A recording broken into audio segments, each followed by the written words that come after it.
que quand j'ai libéré San Pedro du Chili des rebelles argentins séparatistes... Quoi? Que je vous ai pas raconté ça? Ah oui, j'ai sauvé 12 000 personnes de la misère, oui, au Chili, oui. Oh, une aventure toute bête, ça vaut même pas la peine de vous la raconter. En fait, j'étais allé là-bas pour une chasse au tigre. Oui, le fameux tigre blanc du Chili, bien sûr.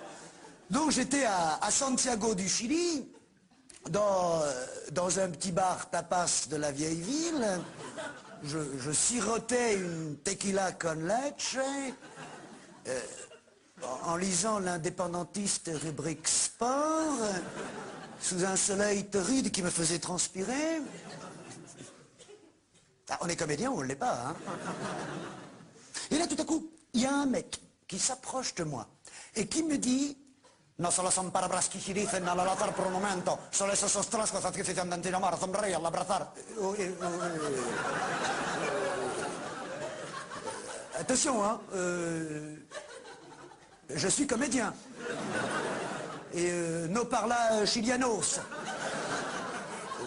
Moi ici, vacancia, pour chasser, pan. El tigro que est blanco comme un lapino. Et là, le mec me dit: vous parlez français? Oui, un poco pas mal. Et c'est là qu'il m'apprend que des hommes sont en train de mourir de faim à 300 km au nord, persécutés par un tyran qu'on appelle El Tyrannos. Ouais, qui égorge les vieux, qui viole les femmes et qui mange leurs pastèques. Ah oui, effectivement, dis donc, c'est pas beau ce qu'il fait. C'est même très moche et répréhensible par la loi. Non mais moi j'ai qu'une semaine de vacances.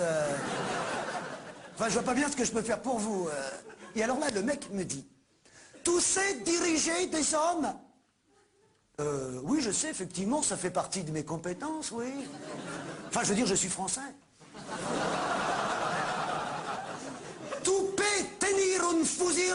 Oui, d'abord, tu te calmes, hein. Oui, je paie. Oui, je parle un peu espagnol, quand même, heureusement. Tu aimes les jolies femmes? Ah oui, ça, j'adore. Alors, c'est toi qui les cherches. Attends, c'est moi que tu cherches, et oh, calme-toi, moi, je veux bien donner un service, mais enfin, je ne suis pas un dieu. Enfin, je ne crois pas. Bon, ok, d'accord. Il est où ton tyrannos? Et alors là, le mec m'a emmené à un vieux camion. Genre le salaire de la peur, vous savez. Mais je lui ai dit d'ailleurs, le salaire de la peur, c'est un film. El Salero de la Puerte. C'est un film avec Yves Montand. Yves Montand. Oh, il connaît pas Yves Montand, le ringard. Ne me quitte pas. Enfin, Yves Montand, enfin, les corons, tout le bordel. Non, c'est Yves Montand, c'est un chanteur comme hein? Oui, comme Jairo. Oui, enfin, bon, écoute, on va pas faire le top 50. Donc là, on est monté dans le camion et on est parti vers San Pedro. 300 km de piste en plein désert.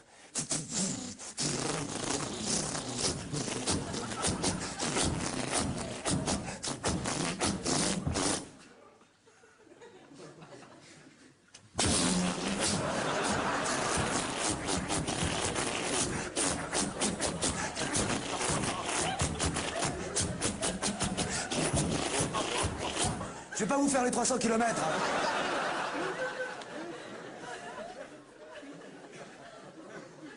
Comment t'appelles-tu, l'ami? Rodrigo? C'est moche.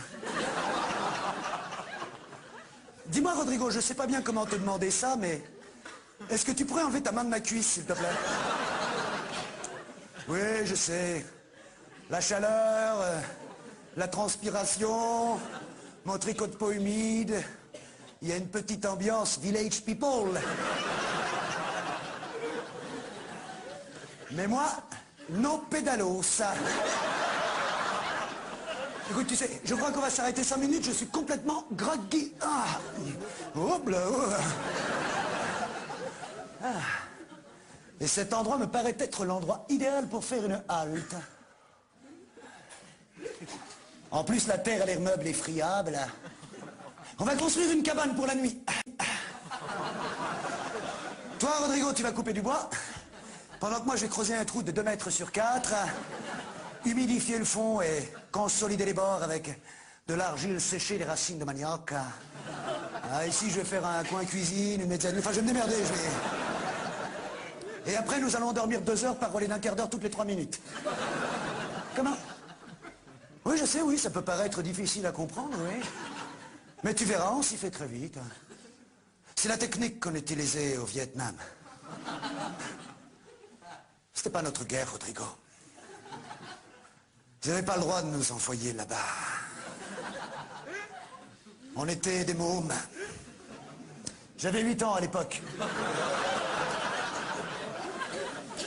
On connaissait pas ce pays.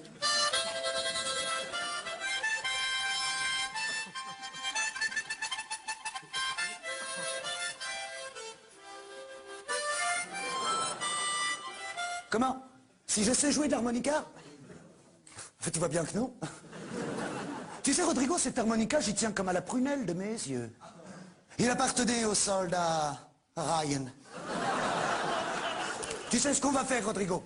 On va élaguer le terrain et construire une piste d'atterrissage pour les hélicos en cas de coup dur. La nuit risque d'être longue. Il nous reste combien de kilomètres jusqu'au village? 2.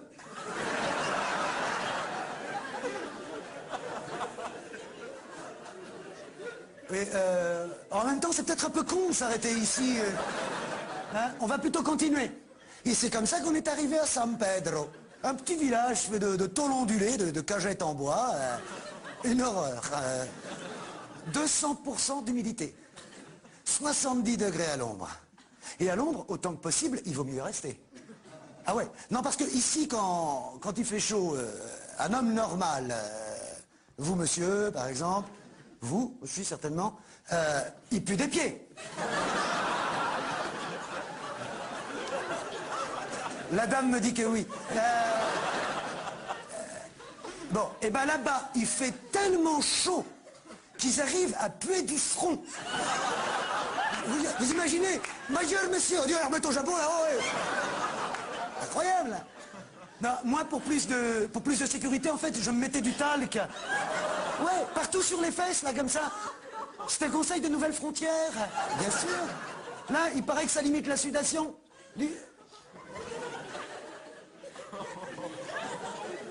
On y reviendra tout à l'heure.